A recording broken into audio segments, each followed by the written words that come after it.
안녕하세요. 저는 소프트웨어 엔지니어 김태훈입니다. 일론 머스크가 창업한 오픈AI라는 회사에서 리서치 엔지니어로 1년 반 정도 일을 했어요. 오픈AI는 AI가 굉장히 빠르게 발전하고 있는데 발전의 방향이 인간에게 해결해야 되는 방향으로 가지 않게끔 막기 위해서 만든 회사입니다. 제가 초, 중, 고 기억하는 저 모습은 항상 반에서 2등인 학생의 모습인데 내가 정말로 관심 있고 재밌어 하는 것만 공부를 한다면 더 나은 무언가를 만들어낼 수 있을 것 같은데 다른 과목들도 공부해야 되는 게 너무 불합리하다고 생각했던 것 같고 대학교에서는 제가 진심으로 원하는 것들을 하자 2학년 여름방학 때 유령이라는 해커랑 사이버 정보수사대 간의 결투를 그린 드라마를 봤었는데 해킹이 굉장히 멋있을 것 같다는 생각이 들었고 혼자서 막 해킹 공부를 하다가 대회를 친구들이랑 같이 참여를 해서 성과를 내는 것들을 보면서 굉장히 좋았던 것 같아요. 이 학교에서 나보다 더 많이 코딩한 사람은 없을 것 같다라는 생각이 약간 들었을 정도로 틈만 나면은 새로운 거를 만들어야 되겠다고 생각하고 시험 기간에도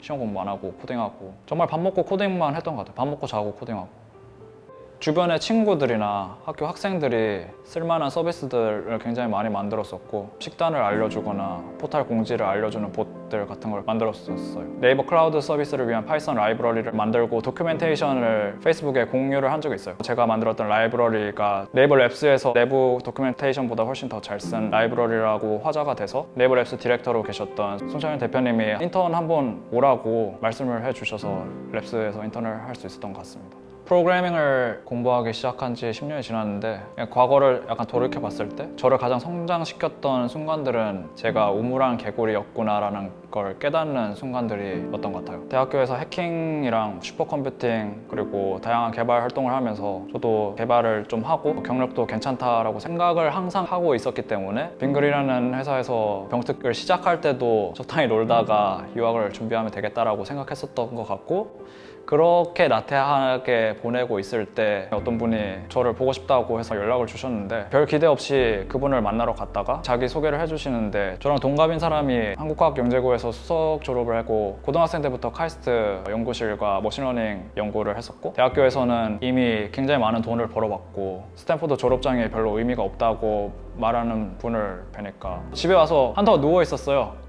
그래서 나는 지금까지 뭐하고 살았지? 세상은 굉장히 넓고 뛰어난 사람들이 많구나 울산이라는 굉장히 작은 우물에서 살고 있었구나 라는 거를 깨달았습니다. 이제는 열심히 살아야 되겠구나 라는 거를 느끼고 퇴근을 하고 뭘 공부를 하면 좋을까를 찾다가 그 즈음에 텐서플로우라고 구글에서 만든 딥러닝 프레임워크가 공개가 됐었는데 다른 사람들은 어떻게 공부하고 있을까 궁금해져서 모두의 연구소라는 스터디 모임에 가봤는데 첫날에 거기 오신 분이 이 논문을 텐서플로우로 구현을 하면서 느꼈던 것들을 논문 소개랑 같이 발표를 하시는 거예요. 그래서 논문을 구현한다는 것 자체를 별로 생각을 해본 적이 없었는데 많이 하고 있구나 라고 생각을 해서 다음 스터디 모임에 오기 전에 논문을 하나 구현해 와야 되겠다 구현한 논문을 레딧이랑 페이스북에 공유를 했었어요. 한 일주일인가 지나서 Hello from Google Brain이라는 이메일이 와 있더라고요. 구글 AI 조직의 헤드로 계신 분이고 구글의 전설적인 개발자인 제프 딘이 제가 구현한 코드를 받고 너가 슈퍼컴퓨팅 대회에 참여한 기록도 있는 것 같은데 구글 브레인과 함께 일하면 재밌을 것 같다라는 메일을 보내더라고요. 병특중이라는 건 알고 있었지만 구글의 이미그레이션 팀이 어떻게 해결해주지 않을까라는 희망을 가지고 면접을 계속 진행했었는데 한국의 군대는 어떻게 하지 못한다라는 대답을 줘서 남은 2년 동안 제프 딘과 같은 사람이 인정해주는 논문 구현을 계속하면 저런 사람과 일을 할 수 있는 기회가 2년 후에도 있지 않을까라는 희망을 가지고 매주 새로운 논문을 구현을 해서 레딧이랑 페이스북에 올렸었어요. 딥마인드나 페이스북, 오픈AI 같은 회사들에서 계속 연락을 받았고 병특이 끝나기 1년 전부터 오픈AI와도 면접을 다시 진행해서 합격할 수 있었습니다. 그래서 돌아보면은 저를 오픈AI까지 가게 만들었던 것 중에 하나가 인터넷을 통해서 굉장히 많은 사람들이 어떻게 살아가고 있는지 제 주변에 있는 사람들 뿐만이 아니라 저 멀리에 있는 사람들 오프라인으로 만날 수는 없었던 사람들이 어떠한 경험을 가지고 세상을 살아가는지를 보면서 내 주변이 세상의 전부가 아니라 전 세계에는 굉장히 뛰어난 사람들이 많이 있다는 거를 많이 알 수 있었던 것 같습니다. 그런 사람들을 보면서 내가 우물한 개구리구나 주변의 사람들보다 잘하는 게 중요한 게 아니라 글로벌한 인재들, 전 세계에 있는 인재들과 겨룰 수 있는 것, 전 세계에 있는 뛰어난 사람들만큼 잘하는 게 중요하다라는 거를 항상 느꼈던 것 같아요. 오픈 AI에 합격하고 떠나기 전에는 굉장히 기대를 많이 했었어요. 논문으로만 보던 회사인데 내가 일할 수 있구나라는 걸 생각하니까 굉장히 기대가 많이 됐어요. 미국을 가본 적은 없고 미국행 비행기표를 편도로 끊어본 적은 없었기 때문에 굉장히 많은 기대를 가지고 미국으로 떠났습니다. 오픈AI 가기 전에 한번 오픈AI가 주최한 파티에 참석한 적이 있는데 미국에서 서양에서 열리는 파티 문화에 굉장히 익숙하진 않은 상황이어서 야생으로 사람들이 서가지고 그냥 자기소개하고 어떤 연구를 하는지를 서로 얘기를 하다가 1시간 정도 지나니까 저쪽에 에릭 슈미츠랑 일론 머스크가 갑자기 와 있어가지고 잠깐 놀랐던 적이 있습니다. 강인공지능, 영어로는 Artificial General Intelligence, AGI라고 부르는 건 인간을 대체할 수 있는 AI를 주로 강인공지능이라고 부르는 것 같습니다. 오픈 AI에는 자기가 자기 인생에 강인공지능을 만들 수 있을 것이다 라고 생각하는 사람들이 많이 있어요. 정말로 실력이 뛰어나야지만 내가 강인공지능을 만들 수 있을 거다 라고 스스로 말하고 다닐 수 있을 것 같거든요. 본인들에 대한 믿음이 굉장히 강하고 굉장히 뛰어난 연구 결과들이 주기적으로 그냥 뭐 2주나 3주에 한 번씩 올라오니까 저한테 굉장히 압박으로 다가왔었어요. 2년간 있으면서 굉장히 많은 프로젝트에 참여를 했었는데 처음에는 광학습 관련된 연구를 했었는데 로보틱스 팀에서 로봇과 관련된 연구를 하기도 하고 딥러닝 모델을 어떻게 최적화할 것인가에 대한 연구도 했었습니다.